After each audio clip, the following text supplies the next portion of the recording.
रहीम। बेटा आज हमारा 11वां लेक्चर है और हम पढ़ने जा रहे हैं conservation of biodiversity, human impact on the biodiversity and the causes and effects of deforestation. ये बेटा हमने ये चैप्टर चूंकि बायोडाइवर्सिटी से रिलेटेड पढ़ रहे हैं, हमने कहा बायोडाइवर्सिटी क्या होती है। It is the variety within the species and among different species, different kind, different types, variety, मुख्तलिफ तरह के जानदार एक चीज़ में होते हैं। वहाँ पे मैंने आपको एक बात बताई थी कि बेटा बायोडाइवर्सिटी क्यों ज़रूरी है, और मैंने वहाँ पे एक बात कही थी बायोडाइवर्सिटी, अगर आप इस वाली लाइन को मैंने आपको लिखवाई थी और कहा था कि हमेशा याद रखना, biodiversity is vital for development, ऐसे ही बताया था ना, डेवलपमेंट एंड स्टेबिलिटी या मेंटेनेंस ऑफ द इकोसिस्टम। ये वाली जो बात हमने की थी ना, ये बड़ी है। It is vital for development and stability of the ecosystem. ये असल में हमें ये साबित करेगी। देखें, मैंने आपको एक बात बताई थी, एक सिंपल कम्युनिटी और एक कॉम्प्लेक्स कम्युनिटी का डिफरेंस जब मैं आपको पढ़ा रहा था तब मैंने एक बात बताई थी। तो बेटा ये देखें, फ़र्ज़ किया एक हमारे पास कॉम्प्लेक्स कम्युनिटी है जिसमें हमारे पास ग्रास भी है, जिसमें हमारे पास प्लांट्स भी हैं, बड़े बड़े ट्रीज़ भी हैं मुख्तलिफ़ तरह के, और शर्ब्स भी हैं, ठीक है ना। इसी तरह और बहुत सारी चीज़ें हैं, ये सारे ग्रीन कलर के होते हैं, ये अपनी खुराक खुद बनाते हैं, ठीक है। अगर इसके अगला ट्रॉफिक लेवल हम देख लें तो ये सारी चीज़ों के ऊपर जो चीज़ें होती हैं वो गाय हो सकती है, वो गोट हो सकती है, बकरी, वो भैंस हो सकती है, बफलो, वो बेटा जी रोडेंट्स हो सकते हैं यानी चूहा, ठीक है, रैट, माउस वगैरह, वो खरगोश हो सकता है, रैबिट, वो और बहुत सारी चीज़ें हो सकती हैं, ग्रास हॉपर हो सकता है। फ़र्ज़ किया ये सारी चीज़ें एक कम्युनिटी के अंदर हैं और वो एक कॉम्प्लेक्स कम्युनिटी है। एक इनके ऊपर इनको खाने वाले होते हैं, फ़र्ज़ किया they are like cat, like dog, like हम कहेंगे जनाब अली लाइन, वो बेटा इससे भी अगला लेवल है, that they are the tertiary consumers ना। तो हम यहाँ पे इन ह्यूमन बीइंग भी इसके अंदर फ़र्ज़ किया है। अच्छा, यहाँ पे हिरन भी है नीचे, इसके अलावा जी यहाँ पे चीता आप लगा सकते हैं जी, उसके चीता भी वैसे तो टर्शरी कंज्यूमर में आता है, लोमड़ी आ सकती है, फॉक्स, स्नेक आ सकते हैं, ठीक है जी, हॉक वगैरह आ सकते हैं, सही है। इसके ऊपर का लेवल अगर हम देखें तो they could be the lion and something we say that human being भी इसी कैटेगरी में आ जाएंगे। इसी तरीके से जनाब और मुख्तलिफ चीज़ें, टाइगर वगैरह वगैरह। बेटा ये मैं आपको एक बात क्यों बता रहा हूँ, क्योंकि देखें, मुझे एक बात बताएं बेटा, अगर गाय को ये नहीं मिलता ना तो गाय को ये मिल जाता है, ये दोनों नहीं मिलते तो फिर ये मिल जाता है। यानी ये जो चीज़ें हैं ये हर कोई इनको खा सकता है, ये एक वेब बन जाता है। क्या बन जाता है बेटा? वेब बन जाता है। हर एक चीज़ एक दूसरी को इस तरह से, यानी एक चीज़ को मल्टीपल चीज़ें, मल्टीपल ऑप्शन है कि वो खाए, सही है। उसके बाद अगर ये ख़त्म हो जाती है ना बकरियां, तो वो ये जो चीज़ें हैं ये इनको खा लेंगे, ये ख़त्म हो जाते हैं इनको खा लेंगे, ये ख़त्म हो। अच्छा, एक और मज़े की बात, जब एक चीज़ कम हो जाती है ना तो दूसरी चीज़ बढ़ रही होती है, और जब दूसरी पे ध्यान जाता है तो वो पिछले वाली नॉर्मल पोजीशन पे वापस, समझ रहे हैं ना आप। देखें, चूहे, बिल्ली जो है वो चूहे खा गई, चूहे कम हो गए, घास उग गई, घास ज़्यादा होगी तो रैबिट्स ज़्यादा हो गए, बिल्ली का ध्यान रैबिट्स की तरफ ज़्यादा हुआ तो चूहे बढ़ना शुरू हो गए। ये है स्टेबिलिटी, कि सिस्टम खराब नहीं होता अगर थोड़ी सी चीज़ें हों। मैंने आपको एक दफ़ा एक एग्जांपल दी थी, एक 3 चीज़ें हैं, एक है जी बकरियां हैं, एक है ग्रास और एक है शेर। अगर आप गौर करें तो ग्रास को बकरी खाती है और बकरी को शेर खाता है, ठीक है।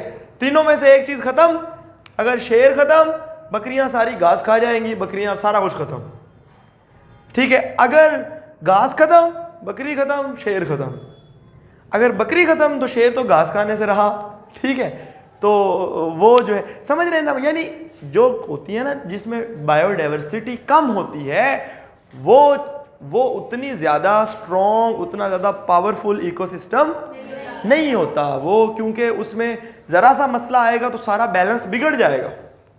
लेकिन बहुत ज़्यादा जब चीज़ें हों तो बैलेंस जो है वो बना रहता है।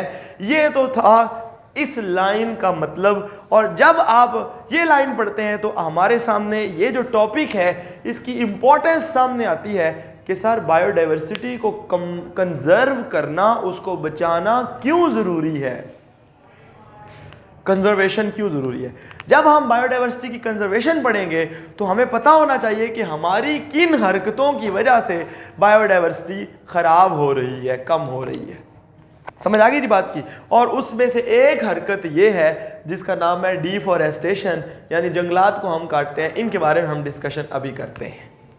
सही है बेटा, इसलिए ये तीनों टॉपिक्स एक दूसरे से मैंने पहले रिलेट किए हैं। अब मैं आपको 3 डेफिनेशंस बताता हूं और वो आपने पढ़नी है, याद भी करनी है और एग्जांपल्स भी उनकी आपको आनी चाहिए। बेटा 3 डेफिनेशन में सबसे पहली बात ये है, एक होती है एक्सटिंक्ट स्पीशीज। क्या होती है बेटा? वो स्पीशीज जिनका आखिरी, यानी जो इस प्लेनेट से, यानी जिनका लास्ट जिंदा इंडिविजुअल इस दुनिया से तशरीफ ले गया है, यानी मर गया है, इस दुनिया में अब नहीं रहा, वो स्पीशी उसको हम एक्सटिंक्ट कहते हैं। मसलन डायनासोर्स दुनिया से ख़त्म हो गए। मसलन ये वाइट राइनोसिरोस का आखिरी वो दुनिया से मर गया पिछले 1 साल 1.5 साल पहले। ठीक है, तो सही है ना जी। बहुत सारी स्पीशीज़ ऐसी हैं जो अगर एक इकोसिस्टम से या इस प्लैनेट से कम्प्लीटली रिमूव हो जाए, जिसके बारे में कंफर्म हो जाए कि ये last individual of that species has died. ठीक है, तो उनको हम कहते हैं एक्सटिंक्ट, खत्म हो जाता, रिमूव हो जाता, बिल्कुल फारिग हो जाता। दूसरी जो स्पीशीज होती है ना बेटा, उनको हम कहते हैं इंडेंजर्ड स्पीशी। क्या है? ये वो स्पीशीज हैं which are at the verge of extinction, यानी ये बहुत कम रह गई हैं। अगर इन पे ध्यान ना दिया गया तो ये भी नियर फ्यूचर या थोड़ी कुछ सालों के बाद इस दुनिया से खत्म हो जाएंगी। इनको हम कहते हैं इंडेंजर्ड स्पीशीज। समझ गए? इंडेंजर्ड स्पीशीज हमारे मुल्क में बहुत सारी हैं। हमारे मुल्क का कौमी परिंदा चकोर, कौमी जानवर मारखोर, ये सारे इंडेंजर्ड। सही है। इसी तरह एशियाटिक चीता, ठीक है, हमारे मुल्क में कम है। इंडियन वन हॉर्न राइनो, यानी उसका सिंगल, ये जो जू के अंदर नहीं था एक वो जो था राइनो, वो एक जिसका था इस तरह सींग, तो वो भी अब बहुत कम है पाकिस्तान में। ठीक है जी, इवन इंडिया में बहुत कम। इंडियन वाइल्ड एस, ये खास किस्म का खोता था। सही है। एशियाटिक चीता, फिर बंगाल टाइगर, वो जिसके ऊपर ऐसे चौरस धारियाँ बनी होती हैं। तो ये जो बेटा चीज़ें हैं, स्नो लेपर्ड, सही है जी। इस तरह बहुत सारे परिंदे, उबारा बस्टर्ड वगैरह, तिलौर कहते हैं उसको। तो ये दीज आर द स्पीशीज जो, तिलौर इस तरह से इंडेंजर्ड नहीं है, लेकिन उसका क्या है वो मैं अभी आपको तीसरी डेफिनेशन में बताता हूँ। तो ये कुछ एग्जांपल्स नीचे दी हुई हैं, एमसीक्यू की शक्ल में बेटा आ जाती हैं कि कौन सी स्पीशी पाकिस्तान में इंडेंजर्ड लेवल तक पहुँच गई है। अब आते हैं लास्ट थिंग, उन चीज़ों को कहते हैं बेटा थ्रेटन्ड स्पीशी। क्या कहते हैं? थ्रेटन्ड। ये वो है, मसलन कभी कभी ऐसा होता है अचानक मौसम आ गया, शिकार खोल दिया उन्होंने और लोगों ने तीतर के पीछे शिकार लगना शुरू हो गया। अब वो इतने शिकारी हो जाते हैं या बाहर से लोग आ जाते हैं बाहर के मुल्कों से कि वो अब डर लग जाता है कि ये सारे का सारा ख़त्म ही ना कर दें। इसी तरह हिरनों का शिकार, गवर्नमेंट जो है वो टाइम टू टाइम शिकार पे पाबंदी लगा देती है। इसी तरह हुबारा बस्टर्ड, ये इसके बारे में हम पढ़ेंगे भी। ये एक परिंदा है जो रशियन इलाकों से, साइबेरिया वगैरह से इधर को आता है पाकिस्तान में, और ये फिर इधर ही सेटल हो जाता है। ये सर्दियाँ उधर से गुजारने के लिए आता है, उधर बहुत सर्दी होती है ना, उधर बहुत ज़्यादा सर्दी होती है, तो वो ये इन इलाकों में आता है। हमारे ये जो मियाँ वाली और ये सहरा वगैरह हैं, इनके अंदर वो चोलिस्तान और थार वगैरह में वो सेटल हो जाता है। फिर लोग उसका शिकार करते हैं, अरबी ख़ास तौर पे वो बाज़ की मदद से वो इसका शिकार करते हैं। तो यानी इसकी एक चीज़ होती है कि जिसके बारे में ये हो जाए कि ये चीज़ जो है वो अब नियर फ्यूचर में अगर इसको इसके शिकार को रोका ना गया तो इसको थ्रेट है कि ये इंडेंजर हो जाएगा। यानी जिनको मसला हो, यानी which can be endangered in near future, जो फ्यूचर में आप उसको कंट्रोल नहीं कर रहे उसके शिकार को, या वो अचानक को बीमारी फैल गई है, मर गए हैं, तो जब आप उस बीमारी को कंट्रोल नहीं कर रहे तो आपको डर लगता है कि इस स्पीशी को थ्रेट है कि ये ख़त्म ना हो जाए, मर ना जाए, यानी ये इसको इंडेंजर ना हो जाए। फिर आपको उस लिस्ट में जाना पड़ेगा कि ये स्पीशी इंडेंजर होगी, फिर उसके मतलब आपको एक्शन करने पड़ेंगे, वो एक बाद की बातें हैं, वो मैं आपको बता दी। तो बेटा जी 3 चीज़ें आपको दिमाग में समझ आ गई कि जनाब इंडेंजर क्या होता है, एक्सटिंक्ट क्या होता है, तीनों की एग्जांपल्स भी आपको समझ आ गई। इसमें कोई मसला है बेटा? सही है जी। अब आते हैं इंसानों के इम्पैक्ट के ऊपर ऑन बायोडाइवर्सिटी। तो बेटा किसी दौर में इस दुनिया के अंदर सिर्फ कोई तकरीबन 5 मिलियन इंसान थे और अब इस दुनिया पे कोई 600 मिलियन 700 मिलियन से ऊपर इंसान रहते हैं। सही है।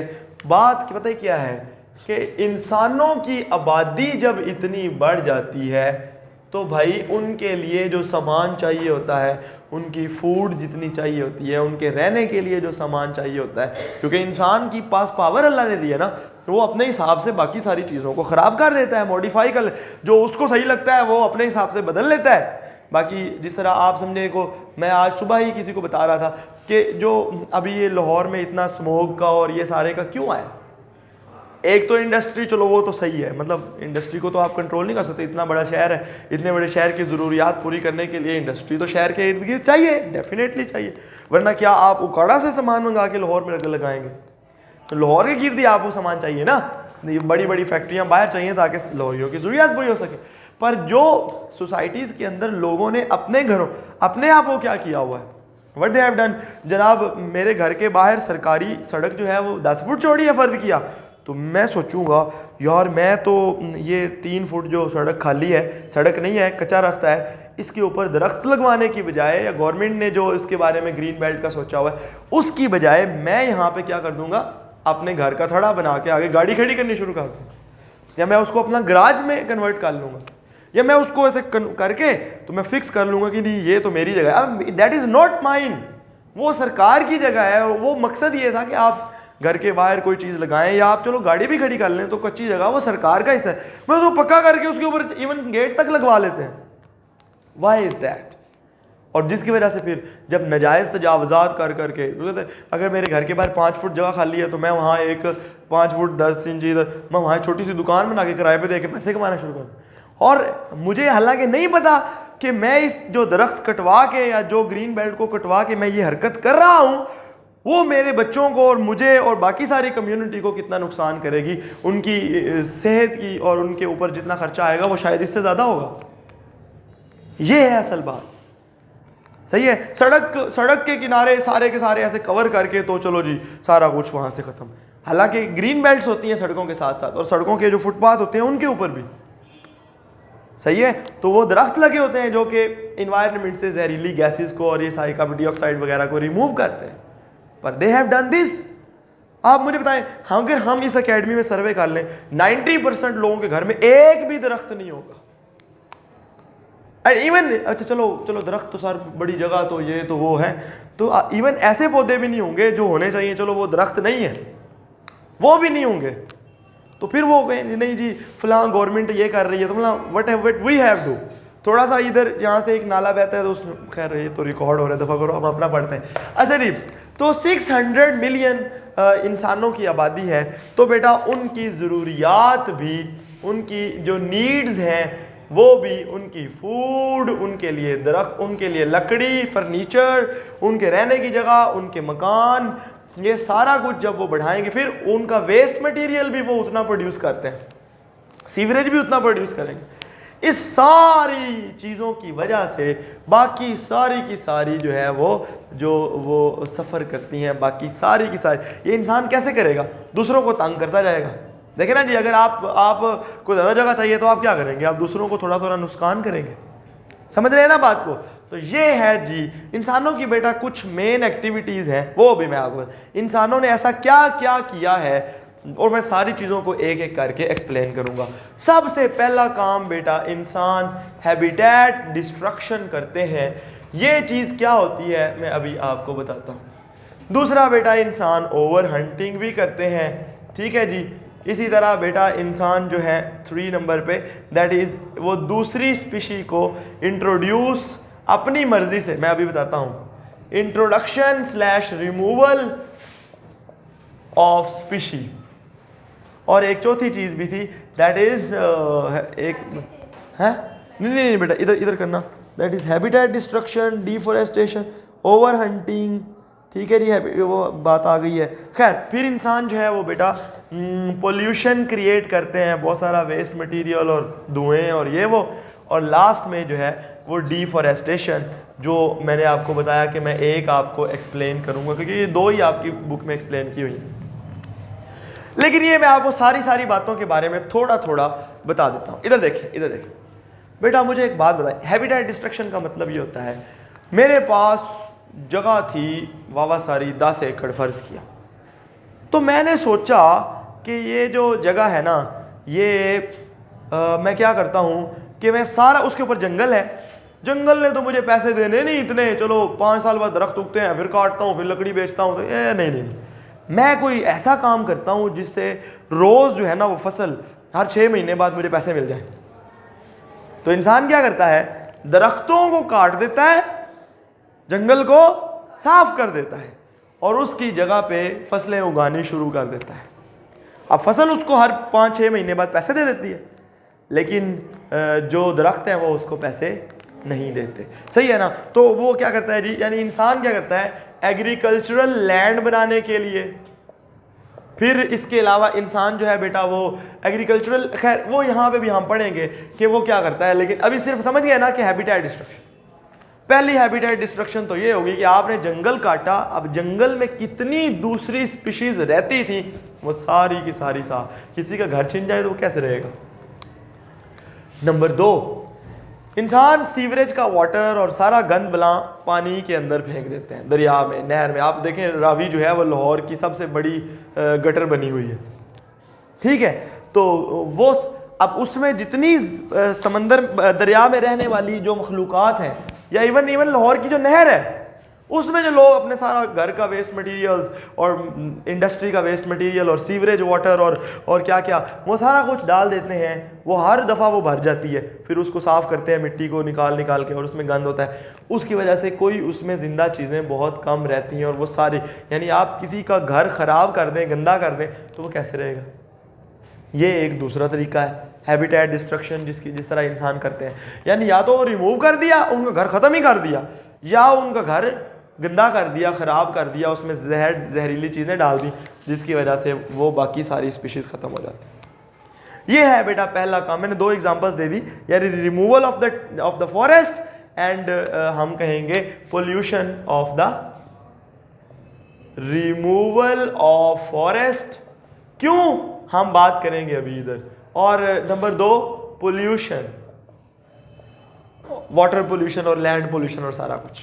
इधर देखिए ओवर हंटिंग क्या है, इंसान को लग जाए पता कि फलां हिरन जो है चिंकारा, उसके जो पेट है ऐਵੇਂ ही उसके पेट में जो है ना जी वो जो नाफ है उसमें से कस्तूरी निकलती है, अंधाधुंध शिकार करना शुरू। ऐसे पता लग गया पिछले दिनों में, पिछले साल आपको याद होगा कोई बंदा रेड स्पाइडर अगर ढूंढ दे, पता नहीं कोई जानवर था, वो कीड़ा सा था, उसको कोई ढूंढ, लोग यकीन मानने जंगलों के अंदर चले गए उसको ढूंढ के, वो इतने पैसों का बिकता है जी तो हमने लेना है, सही है। ये तो मैंने एक example they the over and. इसके अलावा आपको पता चल जाए कि फलां परिंदे का गोश्त यहाँ बड़ा बिकना शुरू हो गया, आप पूरी कोशिश करेंगे, हमारी कौम की सोच ही है, वो पूरी कोशिश करेंगे कि दवा जितनी भी मिल जाए मार दो, पकड़ के ले आओ। ओवर हंटिंग से मुराद एक और भी है, वो मैं आपको वैसे ओवर हंटिंग में पढ़ाना चाहिए, लेकिन मैं आपको एंड पे ओवर हंटिंग नहीं पढ़ाऊंगा, मैं यहीं पे बता देता हूँ। पहली मैंने आपको बताई क्या, लाइक बर्ड्स को बिला वजह मारना मैक्सिमम, खाने के लिए तो अलग बात है लेकिन बिला वजह, सही है। इसके अलावा जी बेटा मैं एक बात बताऊं तो कई ऐसे इलाके हैं पाकिस्तान में जहां झील के ऊपर मछलियां पकड़ने जाते हैं तो तो वो इतना बॉदर नहीं करते कि वो कहते हैं जी जाल लगा के थोड़ा इंतज़ार कर लें या थोड़ा सा वेट कर लें। वो इसकी बजाय क्या काम करते हैं, वो कहते हैं जी एक बम लो, वो लगा दो उसके अंदर, झील के अंदर, वो फटेगा, सारी मछलियां मर जाएंगी, जितनी मरेंगी ऊपर आएंगी, उसे पकड़ो और निकल लो। या जनरेटर लेके जाते हैं और करंट छोड़ देते हैं। अब एक तो सबसे बड़ी मछलियां वो तो चलो पकड़नी थी आपने, छोटी भी गई, उनके बच्चे भी गए, और भी बहुत सारी मखलूकात थी जो तबाह व बर्बाद हो गई, सिर्फ अपना थोड़ा सा टाइम और थोड़ी सी शौकी मारने की उतरी। This is over hunting. समझ आ गई ना बात की? यानी जिस फिशी का पता चल रहा है इसमें फायदा है, अंधाधुंध उसके शिकार पे लग जाएंगे। और जो मछलियां वगैरह जो रेगुलर के शिकार हैं जो समंदर से, तो उनको भी इस तरीके से पकड़ेंगे कि जिससे और फायदे की बजाय नुकसान ज़्यादा हो जाएगा। सही है जी। तो ये है, ये इसको कहते हैं बेटा ओवर हंटिंग। फिर ये जो मैं इस पॉइंट को थोड़ा सा डिटेल में बताऊंगा। पहले हम पोल्यूशन आपको पता है, हम इसके बारे में एंड में डिटेल पढ़ेंगे। वाटर पोल्यूशन, लैंड पोल्यूशन और एयर पोल्यूशन हम सारा इसके बारे में पढ़ेंगे, इसलिए आप इस पॉइंट को यहीं पे रोक दें। और फिर डिफॉरेस्टेशन, इसको हमने अभी थोड़ी देर में पढ़ना है। अब आता हूं इस पॉइंट के ऊपर। मैं इस पॉइंट के ऊपर बहुत ज्यादा एम्फेसाइज करूंगा। इंट्रोडक्शन ऑफ स्पीशीज क्या होती है बेटा? मुझे एक बात बताएं, अगर हमारे इलाके में एक शेर आ जाए, चूंकि वो हमें सूट नहीं करता इसलिए हम मार देंगे ना। हमारे इलाके में इधर आवारा कुत्ते फिर रहे हो, चूंकि हमें सूट नहीं करते, हम घर में रख सकते हैं कि ये कुत्ता है जी तो मैंने पाला है, लेकिन जो आवारा कुत्ते फिर रहे हैं हम उनको, हमें सूट नहीं करते, हम उनको मार देंगे। अगर एक बिल्ली हमारे घर में आकर थोड़ा तंग करती है तो हम कोई और सद्देबाब करने के बजाय उसको, उसके बच्चों को मार देते हैं। And why is that? मुझे एक बात ये होता है बेटा, आप नहीं चाहते अपने हिसाब से कि ये स्पीशी यहाँ पे रहे, तो आप उसे रिमूव कर देते हैं। इसकी वजह से नुकसान क्या होता है मैं अभी आपको बताता हूँ। बेटा जब शादियां होती हैं और बहुत सारी हड्डियां और गंद पड़ा होता है, लोग खाना पीना खा के उधर ग्राउंड में ही छोड़ आते हैं, उसको कौन साफ करता है? कुत्ते और बिल्लियां और कौवे और गीद वगैरह। समझ रहे हैं बात को? जब किसी बंदे की भैंस या गाय मर जाती है और वो जाके उधर सड़क के किनारे फेंक आते और 6 महीने तक उसमें से स्मेल आती रहती है, ठीक है, उसको कौन साफ करता है? These animals. सही है जी। और अगर हम इनको रिमूव कर अपनी मर्जी से, नहीं जी हमारी सोसाइटी में तो कुत्ता आए ही ना या फलां चीज आए ही ना, हमें पता होना चाहिए कि अल्लाह ने इनको क्यों बनाया। फिर अगर ये आए ही ना तो बिकॉज दे क्लियर आउट होती। अगर बेटा चूंटियां ना होती तो हम जितना बिस्किट खा के गिराते हैं ना, या जब हम एक बाइट करते हैं ना मुंह से जितना जितना बिस्किट गिरता है, आज इंसान इतने इतने बिस्किट में डूब चुके होते कि नहीं? समझ रहे हैं ना आप बात को कि दिस इज हाउ ये चीजें उतनी आप कमरे में बैठ के अपने बेड पे बैठ के आराम से खा रहे होते हैं, आप तो रोज साफ नहीं करते सफाई, तो ये चींटियां वगैरह आके और उसको क्लियर अप करके वो खा लेती है। अल्लाह ने उनकी खुराक बनाई हुई। सही है। अब हम कहें नहीं हमारे घर से मुर्गियां रिमूव करो। जब मुर्गियां रिमूव करी तभी तो मच्छर ज्यादा हुए। नहीं, मुर्गियों में गंद होता है जी। नेचर से जितना हम हटे उतना हमें केमिकल्स इस्तेमाल करने पड़े कि जी चींटियां मार दो, मच्छर मार दो, ये कर दो, वो कर दो, ठीक है ना। लेकिन अगर हम यानी एक चीज होती है नेचुरल कंट्रोल, ये बायोलॉजिकल कंट्रोल आपको मैं कभी पढ़ाऊंगा। आप सोचें कि ये जो डेमू नहीं होता, वास्प, येलो कलर की भीड़, ये जो इंसानों काटती है, इसका भी फायदा है। सर इसका क्या फायदा है? इंसान अल्लाह ने बेटा दुनिया में कोई चीज बगैर फायदे की नहीं बनाई। इससे क्या फायदा है बेटा? अखरोट के जो दरख्त होते हैं उनको एक छोटी सी एक तेला सा लगता है, एक छोटी सी बुंडी सी होती है, उसे कहते हैं एफिड्स। वो उस अखरोट के अंदर सुराख करके ना उसका जो सैप होती है वो पी जाती हैं और अखरोट सारे खराब हो जाते हैं। अब ये जो वैस्प है ये उसको खाता है, यानी भीड़ जो है ये उसको साफ करता है, तो कितना फायदा हुआ उसका। समझ रहे हैं बात को? तो हर चीज का कोई ना कोई फायदा है, लेकिन इंसान को जो चीज सूट करती है इंसान उसे रहने देता है, और जो चीज सूट नहीं करती उसे रिमूव कर देता है, जिसकी वजह से सारे नुकसान आते हैं। एक तो समझ आ गई। ये तो है रिमूवल। मैंने कहा removal of the species and introduction. ये क्या है? रिमूवल ऑफ द स्पीशी का आइडिया हो गया। एक यहाँ पे और भी एग्जांपल दी हुई है कि जो स्टार फिशेज हैं वो मसल्स खाती हैं। ये कुछ खास किस्म के ऑर्गेनिजम्स होते हैं पानी के अंदर। अगर किसी इलाके से आप स्टार फिशेज को रिमूव कर दें तो ये बढ़ जाते हैं, और इनकी वजह से जो नुकसान होता है वो आप पढ़ेंगे, वो नीचे एक डब्बे के अंदर दिया हो। फिर आगे इधर देखें, इंट्रोडक्शन ऑफ स्पीशी। इंट्रोडक्शन मतलब मुझे ये दरख्त पसंद है जी तो मैंने ये लगाना है, मुझे ये जानवर पसंद है। आप देखें, एक होती है हम जानबूझ के, मसलन बेटा पहले ये था पाकिस्तान में एक प्रॉब्लम थी सेम और थोर की। आपको पता होगा सेम पानी जो है ना वो ज़मीन के लेवल के ऊपर आ जाता है, तो उसमें कोई फसल तो उग नहीं सकती फिर। और थोर आप जानते होंगे कलर की तरह की, मतलब वो वाइट एक सॉल्ट सा वो ज़मीन के। अब उसको क्लियर करने के लिए ना जो सेम थी ख़ास तौर पे जो पानी एक्स्ट्रा होता है उसको ख़त्म करने के लिए सफ़ेदे के दरख्त ऑस्ट्रेलिया से मंगाए गए थे, यूकलिप्टस प्लांट ये मंगवाए गए थे।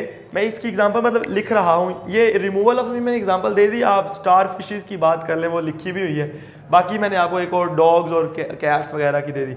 इसके अंदर इंट्रोडक्शन ऑफ स्पीशी में आप देखें यूकलिप्टस। अच्छा अब सर जी ये क्या है?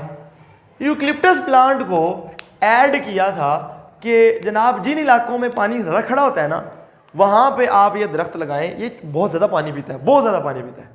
इवन जिस जगह पे ये हो उसके इर्द गिर्द जितने पौधे होते हैं उनकी ग्रोथ स्लो हो जाती है क्योंकि ये उनका पानी भी पी जाता है। तो ये जल्दी जल्दी पानी पिएगा, पानी का लेवल नीचे चला जाएगा तो मसला हल हो जाएगा सेम का। पर बेटा ये दरख्त जो है ना ये बिल्कुल सीधा उगता है, इससे बड़ी अच्छी अच्छी चीज़ें बन सकती हैं, इससे बैट भी बनते हैं, इससे वो ऊंची शहती जो लोग ठीक है ना लंबी लंबी वो टिम्बर के वो बन। तो लोगों ने कहा चलो हम ज़्यादा से ज़्यादा उगाते हैं। लोगों ने भाई दवा उगाने शुरू कर दी धड़ाधड़। आमतौर पे ये नहरों के किनारे हुआ करता था, लेकिन लोगों ने सफ़ेदे के दरख्त हर जगह पे लगाने शुरू कि एक तो जी सीधा उगता है मसला ही कोई नहीं, और दूसरा ये इसको कटवा के तो भाई इतने पैसे आ जाएंगे तो ये वो। हमने अपनी मर्जी से स्पीशी को इंट्रोड्यूस करना शुरू कर दिया, जिससे क्या हुआ पानी का लेवल बहुत नीचे चला गया। फिर गवर्नमेंट को एक कंपेन चलानी पड़ी कि जिन जिन के घर में सफ़ेदे का दरख्त होगा वो या तो काटें या फिर हम आगे काटने लगे। ये उस वक्त चली थी जब हम छोटे छोटे थे, अब भी ये मसला है इवन। समझ गए आप बात को? ये है इंट्रोडक्शन ऑफ स्पीशी। ठीक है जी, मैं इसकी एक और एग्जांपल देता हूँ। आप ये इसके ऊपर तो मैं बाकायदा पोस्ट भी करता होता हूँ। नहर के किनारे आप आएँ, ये लाहौर में जो केनाल रोड है इसके ऊपर आप आएँ तो वहाँ पे बहुत सारे लोग ये चील वाला गोश्त लेके खड़े होते हैं जो आपके सर से ऐसे, यार खुदा का खौफ करें ये सदका है भला, और ये आपके सर से ऐसे वार के वो कहाँ से लेते हैं? जो स्लाटर हाउस जाते हैं वहाँ जानवर जो ज़िबा होता है आपको पता है गोश्त के लिए, उसका जो बाकी गंद बचता है उसको वो काट कूट के थोड़ा बारीक से लेके शॉपर में डाल, उसमें से स्मेल आ रही होती है। वो क्या करते हैं, वो जनाब अली आपके सर से वार के और उनको खिला देते हैं। लो जी, आप मुझे एक बात बताए, जितने चील और कव्वे उधर होते हैं, अगर मैं आपको तस्वीरें दिखाऊं मेरे पास हैं, मैंने खुद खींची है, उनकी वजह से, उन लोगों की वजह से। नंबर 1, वो चील कव्वे इतना नज़दीक आ जाते हैं कि कई गाड़ियों का एक्सीडेंट हो सकता है, और हुए भी हैं। नंबर 2, जितने नहर किनारे दरख्त हैं, कितने सारे दरख्त हैं लाहौर केनाल रोड पे, वो सारे के सारे जो नहर किनारे दरख्त हैं वो उधर जितनी छोटी चिड़िया और बाकी सारी चीज़ें रहती हैं वो उनके बच्चे और अंडे खा जाते हैं। तो खुद सोचें, एक स्पीशी को इनडायरेक्टली ये लोग इंट्रोड्यूस कर रहे हैं कि जब तक ये लोग यहाँ खड़े रहेंगे तब तक चील कव्वे भाग के आते रहेंगे, और इनके साथ साथ वो एक तो नुकसान करेंगे, एक्सीडेंट्स करवाएंगे, दूसरा वो जितनी छोटी स्पीशीज़ हैं, जितनी चिड़िया है उन सब के बच्चे खा जाएंगे और उनके अंडे खा जाएंगे। तो वो कैसे ग्रो करेंगी? तो इन्वायरमेंट ख़राब हो रहा है कि सही हो रहा है? समझ गए बात को? This is how the human are involve in this crime, directly और हम अपनी तरफ से स्वाब कमा रहे होते हैं। सही है जी कि हम ये करें। इससे अच्छा नहीं है कि आप 10 रुपए की चावल ले लो और वो उधर फेंक दो, तो वो चिड़िया तो खाएगी कम से कम। But they do not do that. हमें भी खरात करने के लिए भी लगा यार सही है, सस्ता सा काम हो तो बस रास्ते में जाते जाते बस हो जाए, मुझे कुछ ना करना पड़े। सही है जी। तो this is how the human activities are hampering the ecosystem. ये चलो बेटा Kadir and effects of deforestation हम कल पढ़ लेंगे, ठीक है? तो चलो जी।